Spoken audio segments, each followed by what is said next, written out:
Good morning and welcome to Gnan Manjari Vidyapit digital platform. I am Manish Kalotra is going to take your economics chapter number 4. In this lecture today we will discuss about individual day supply and market supply. So let's start our topic. Supply in economics is also classified as individual supply and market supply. Individual supply is the supply of a good or by an individual firm or a seller at a given price at a particular point of time. The sum total of such individual supply of all existing sellers in the market is called as market supply at a price given by a particular point of time. તો individual supply અને market supply શું છે? તો કે કોઈ એક firm જે માર્કેટમાં સપ્લાય કરે છે તો એની જે સપ્લાય થાય એને ઇન્ડિવિડ્યુઅલ સપ્લાય, અને આવા બધા ફર્મ્સ જે માર્કેટમાં હોય બધા ભેગા મળી અને સપ્લાય જે કરે છે એને માર્કેટ સપ્લાય કહેવામાં આવે છે. તો અહીંયા આપણે ટેબલમાં જોઈએ તો કે પ્રાઇસ પર કેજી તો 10 હતું ત્યારે શું થયું? તો આમાં જેમ શું થશે કે જેમ ભાવ વધશે એમ સપ્લાય પણ વધશે. તો 10 રૂપિયા કેજી થઈ તો 80 રૂપિયા એક એ ફર્મ આપતું હતું, બી 6 રૂપિયા 60 રૂપિયા આપતું હતું. તો પછી 20 રૂપિયા ભાવ થયો તો એની સપ્લાય કેટલી થઈ? તો કે 180 કિલા કરી અને બીજાએ 100 કરી. તો સપ્લાય વધી ગઈ, 20 ડબલ ભાવ થયા તો સપ્લાય પણ ડબલ થઈ ગઈ. તો જોઈએ ત્રીજું, 30 રૂપિયા થયું ભાવ તો પાછી હજી સપ્લાય વધી, 180ના એ ફર્મના 240 થયા અને બી ફર્મના 100ના 180 થયા. એ નિયર બાય ડબલ જેવું થઈ ગયું, 420 થઈ ગયા. 40 થયા તો 240ના 300 થયા અને બીના 260 થયા 180ના અને ટોટલ 560 સપ્લાય થઈ. તો આ ટોટલ સપ્લાય છે એ કઈ છે? એ માર્કેટ સપ્લાય છે. અને એ ફર્મ બી ફર્મ અને total combined of A B means market supply. તો 50 રૂપિયા થયા ત્યારે એ ફર્મના 400 રૂપિયા, બી ફર્મના 300 રૂપિયા. ટોટલ માર્કેટ સપ્લાય કેટલી થઈ? તો કે 700. તો આ છે આપણું ડાયાગ્રામ જે આપણને આપ્યો હતો, આપણે ટેબલ આપ્યું હતું એનું હતું. તો ઉપર દેખાડે છે કે above schedule shows individual supply schedule of a firm A and B while the sum total of supply A and B is known as market supply. તો A અને B છે એ A ફર્મ અને B firm. A firm A individual firm છે, B firm A individual, but A B બંને combine કરો છો તો એ market supply થઈ જાય છે. Clear? Individual and market curve can be drawn from the above schedule. This curve has a position slope as there is positive relation between price and supply. The slope of each curve in the figure below is different though positive as there is a difference in correspondence between price and supply in the case.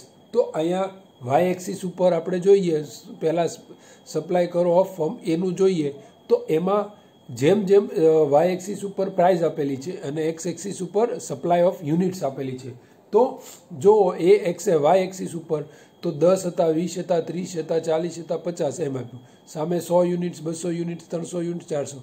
તો 100 units હતી આપણે 10 રૂપિયા હતા ત્યારે 80 units હતી. પછી 200 unit 20 રૂપિયા થઈ તો 180 યુનિટ થઈ એ ફર્મની. એમ એમ એમ એમ કરતાં 50 સુધી પહોંચી ત્યારે 400 યુનિટ સુધી પહોંચી જાય. અને આનું પોઝિશન અપવર્ડ્સ છે અને પોઝિટિવ છે, નેગેટિવ નથી. જેમ પ્રાઇસ વધી એમ સપ્લાય પણ વધી. ક્લિયર? સપ્લાય બધામાં પોઝિટિવ જ છે, એ ફર્મ બી ફર્મ કે માર્કેટ ફર્મ, બટ અહીંયા ડિફરન્ટ ખાલી શેપમાં જ છે. તો એ જોઈએ આપણે બી ફર્મનો. તો સેમ એક્સ એક્સિસ ઉપર યુનિટ્સ ને વાય એક્સિસ ઉપર પ્રાઇસ છે. તો એમાં જ્યારે 10 રૂપિયા હતી ત્યારે કેટલું થયું? 60 હતું. પછી 20 રૂપિયા થયું ત્યારે 100 થયું અને એમ એમ કરતાં 50 થયું ત્યારે 300. અને અહીંયા પણ સેમ સપ્લાય કર્વ કેવો છે? Positive plus upwards. હવે જોઈએ આપણે માર્કેટ સપ્લાયની વાત કરીએ. હવે આ વાત કરીએ આપણે માર્કેટ સપ્લાય. તો એ એક હતું આપણે 10 હતું ત્યારે આપણું શું હતું સપ્લાય? તો આપણી સપ્લાય હતી 140. પછી 20 હતી ત્યારે આપણી 150 થઈ, 250 થઈ. પછી પાછી આપણી એમ 50 સુધી પોગતા કેટલી થઈ ગઈ છે સપ્લાય? તો આપણી મોર ધેન 700 થઈ ગઈ હતી ને. તો આ રીતે અહીંયા પણ પોઝિટિવ, ખાલી ત્રણેયમાં શું ફરક છે? શેપનો. તો આ રીતે આપણે સમજી શકીએ છીએ કે ત્રણેય સપ્લાય અને પ્રાઇસને બંનેને પોઝિટિવ રિલેશન હોય છે. પ્રાઇસ વધે છે તો સપ્લાય વધે છે, એ રીતે પોઝિટિવ રિલેશન છે. ત્રણેયમાં પોઝિટિવ અપવર્ડ્સ જ જાય છે, whether it is individual supply, market supply or any by individual of A and individual of B ત્રણેયમાં પોઝિટિવ છે. ક્લિયર? જોઈએ આગળ સપ્લાય ફંક્શન્સ જોઈએ હવે આપણે. Supply function specify a functional relation between supply of a good and its determinant. It represents the supply of one good is determined by many factors. In other words, supply function is a mathematical representation of the relation of supply of a good with its determinants.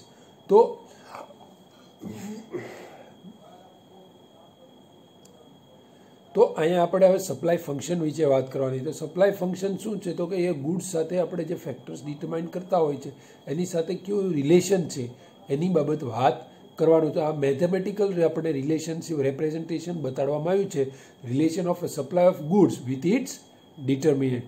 તો એનો formula શું છે? તો S of X equal to F bracket P of X T P F PE and U. તો here S of X equal to supply of x commodity, f equal to functional notation, p of x equal to price of x commodity, t equal to level of technology, p of f equal to factor price, p of e equal to expectation regarding future price and u equal to other factors. તો આપણો હતો આ function of supply. એમાં શું છે? તો S of X equal to F upon f into p of x into t into p of f into p of e into u, where is s of x equal to supply of x commodity, f equal to functional notation, p of x equal to price of the x commodity, t equal to level of technology, p of x equal to factor price, p of e equal to expectation regarding future price and u equal to other factors. Clear? તો હવે આપણે જોઈએ law of supply. We understood that determinants is always stated at a particular price. Supply is also stated at a particular price. When all other factors affecting supply are assumed to be constant, as price increases, supply extends, and as price decreases, supply contracts. Thus, there is a positive relation between price and supply, and this relation is called law of supply. Let us understand the assumption of law of supply. તો આપણે જે રીતે વાત કરી, there is a positive relation between price and supply. તો જો price વધશે તો સપ્લાય વધશે, પ્રાઇસ ઘટશે તો સપ્લાય ઘટી જશે.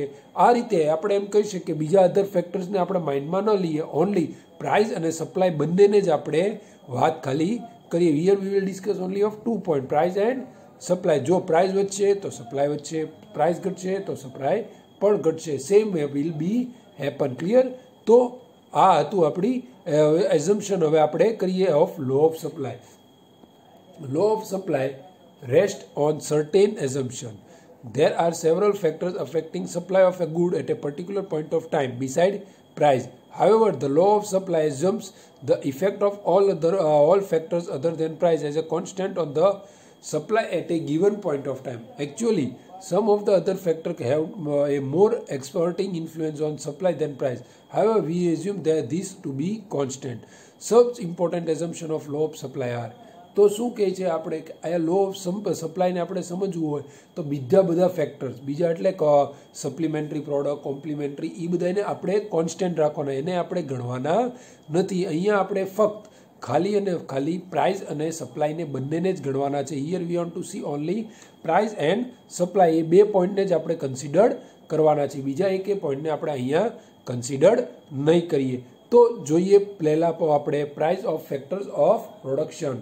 તો શું કહે છે? તો price of factor of production remain constant. તો ક્યાં અધર ફેક્ટર્સ કોન્સ્ટન્ટ રહેશે એની વાત કરીએ તો price of factors of production remains constant. એટલે પ્રોડક્શનમાં કોઈ વધારો આવશે નહીં કે કોઈ ઘટાડો નહીં, એ કોન્સ્ટન્ટ રહેશે. There is a no change in the prevalent state of technology. ટેકનોલોજીમાં કોઈ પણ પ્રકારનો ચેન્જ નહીં આવે. પછી ત્રીજું, level of competition remains the same. In other words, number of seller in the market remains the same. તો કોઈ કોમ્પિટિશનમાં કોઈ વધારો કે કોઈ ઘટાડો નથી. There will be the same number of sellers and same number. There will be no competition, no more or less competition in the market. અને fourth, expectation regarding future price are ignored or held constant. તો expectation of future price એને consider કરવામાં નહીં આવે, અને કરવામાં આવશે તો એ આપણે કોન્સ્ટન્ટ ગણીને ચાલવાનું છે. ક્લિયર? જોઈએ ફિફ્થ પોઈન્ટ.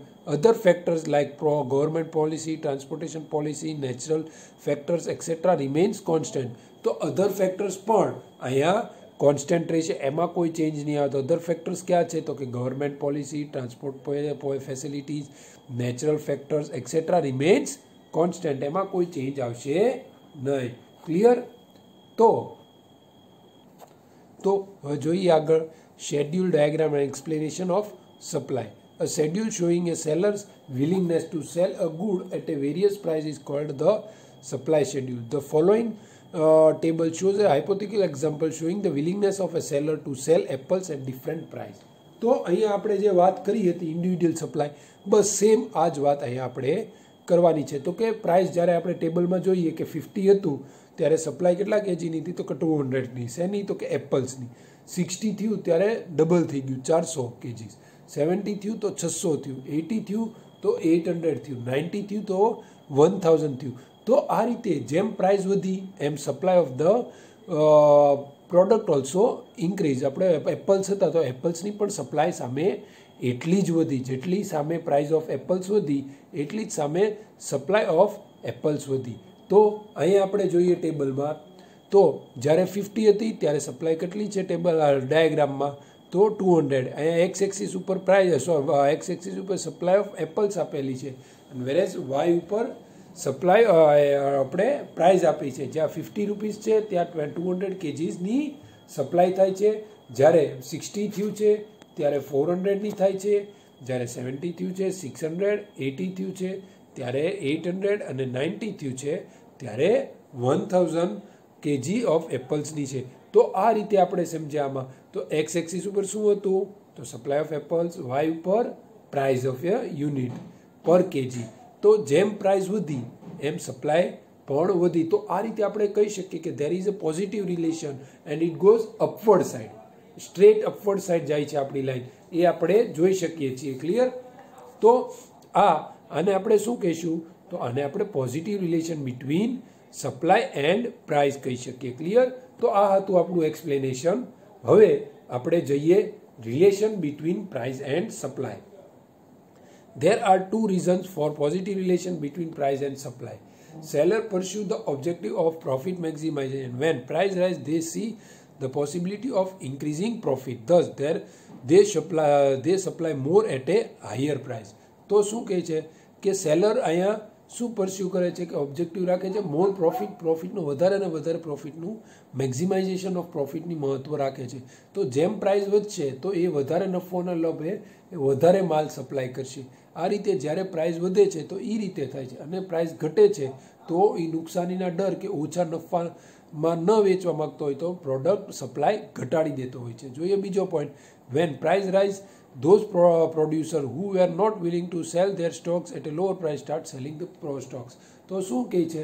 જ્યારે સસ્તા ભાવમાં કોઈ માલ વેચવા માગતું નહોતું જે માણસો, એ હવે શું કરશે કે જ્યારે પ્રાઇસમાં વધારો થઈ જશે તો એ સ્ટોક કરેલો માલને એ ખાલી કરવા માગશે, એનો પ્રાઇસનો નફોનો એ વધારો લેવા માગશે. ક્લિયર? તો આ હતા there is relation between price and supply. હવે આપણે જોઈએ change in supply. So, the determinants of supply are classified under two major categories as price and factors other than price.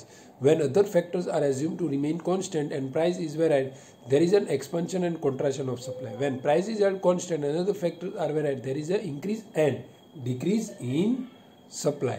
તો અહીંયા આપણે expansion and contraction of demand and increase and decrease of supply ની વાત કરી હતી, same way here also we have to talk in expansion and contraction માં શું આવશે?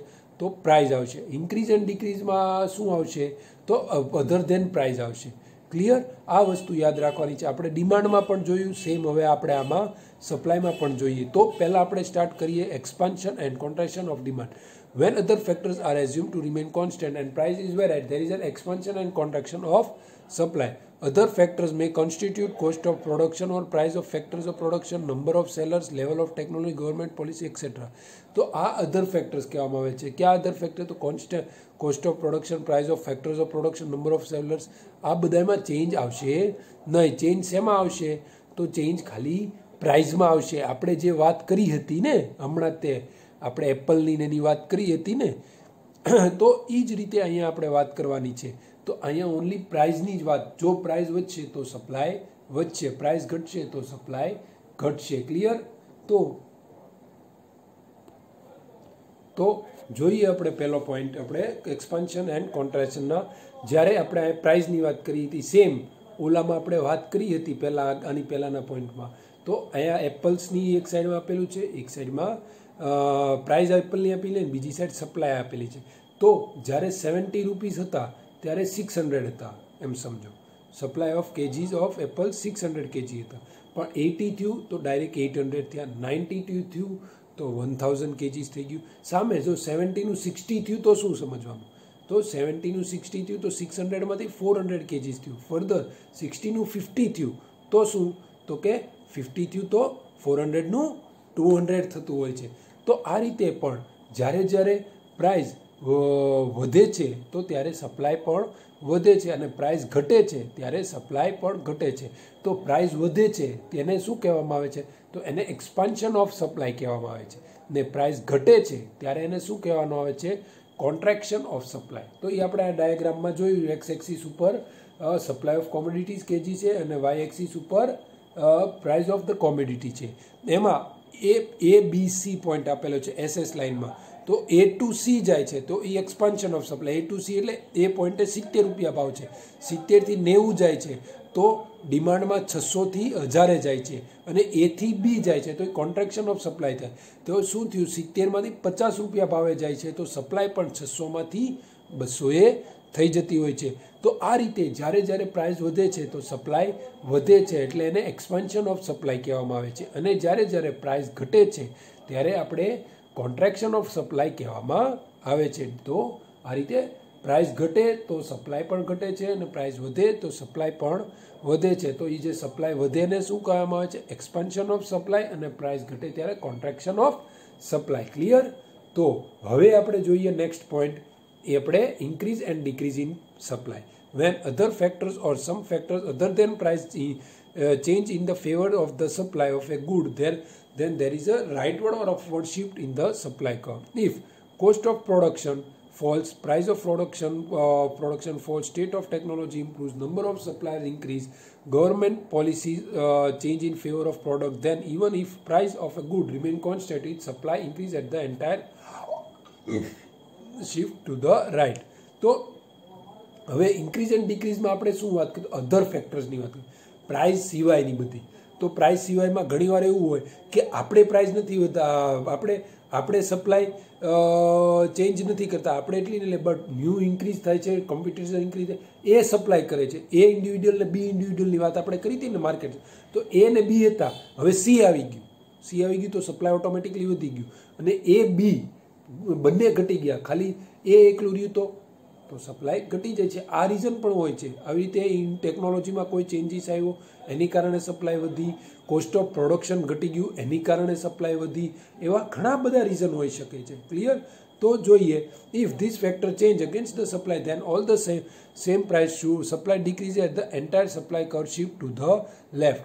This happens when cost of production rise, price of production of rise, technology becomes expensive, number of supply decreases, government policy change against the supply of product and so on. તો આવી ઘણીવાર cost of production વધી જતું હોય, કે આપણે જે positive વાત કરી તો એવી આપણે એમ કહીએ કે ટેકનોલોજીમાં કાંઈ ચેન્જીસ આવ્યા હોય તો એ મોંઘી પડે તો સપ્લાય ઘટી જતી હોય છે, કોસ્ટ ઓફ પ્રોડક્શન વધી જતું હોય તો પણ સપ્લાય ઘટી જતી હોય છે, કોમ્પિટિશન ઘટી જતા હોય તો પણ સપ્લાય ઘટી જતી હોય છે, પ્રાઇસમાં કોઈ ચેન્જ નથી થયો છતાં સપ્લાય ઘટી જાય. અત્યારે જો આપણે ડુંગળીની મહુવામાં છીએ તો ડુંગળીની વાત કરીએ તો ડુંગળીનો અત્યારે કેટલો ભાવ છે, છતાં સપ્લાય તો નથી વધતી. રીઝન શું છે? અત્યારે કોઈ પાસે માલ નથી ને, આ પણ એક રીઝન છે. If they are not having the product, how would they supply? માલ હશે તો જ સપ્લાય થશે ને, યસ ઓર નો? તો આપણે જોઈએ ટેબલ, તો ટેબલમાં પ્રાઇસ ઓફ એપલ્સ બધામાં 20 છે, છતાં પ્રાઇસમાં ચેન્જ આવે છે 100, 200, 300, 400, 500. રીઝન શું છે? તો કે રીઝન આ જ છે. તો આવું અધર ફેક્ટર્સમાં ચેન્જ આવે. તો અહીંયા જો આપણે 20 ઉપર પ્રાઇસ આપેલી છે એક્સ એક્સિસ, અને વાય એક્સિસમાં આપણે જોઈએ તો વાય એક્સિસમાં પ્રાઇસ આપેલી છે અને એક્સ એક્સિસમાં કોમોડિટી આપી છે. તો A to C જાય છે, પ્રાઇસ એની રહી છે, બટ 300 થી 400 સુધી પહોંચી જાય છે સપ્લાય. રીઝન શું છે? તો other factors, cost of production, technology change or government policy change reason હોઈ શકે. A to B જાય છે તો સેમ રીઝન આવે છે કે ભાઈ ગવર્મેન્ટ ટેકનોલોજી પોલિસી બધી અઘરી થઈ ગઈ છે, સપ્લાયર ઘટી ગયા છે, ટેકનોલોજીમાં મોંઘવારી આવી ગઈ છે, તો આ પણ કારણ હોઈ શકે છે. ક્લિયર? તો આ હતું આપણી increase and decrease of supply. Clear? તો આજે આપણે શું જોયું? આજે આપણે પોઈન્ટ જોયા છે. એક તો increase and decrease in supply, બીજું expansion and contraction of supply which is the main topic of change in supply, relation between price and supply, market demand and individual demand આપણે જોયું હતું, લો ઓફ સપ્લાય જોયું, પછી supply function જોયું, અને individual demand and market demand આપણે જોયું ને. તો આજે આપણે 4 પોઈન્ટ્સ ક્લિયર કર્યા છે. ક્લિયર? તો આ સાથે હું હવે મારું લેક્ચર પણ કન્ટિન્યુ કરું છું. નેક્સ્ટ લેક્ચરમાં આપણે જોયું exception to law of supply. તો so thank you very much and જય હિન્દ.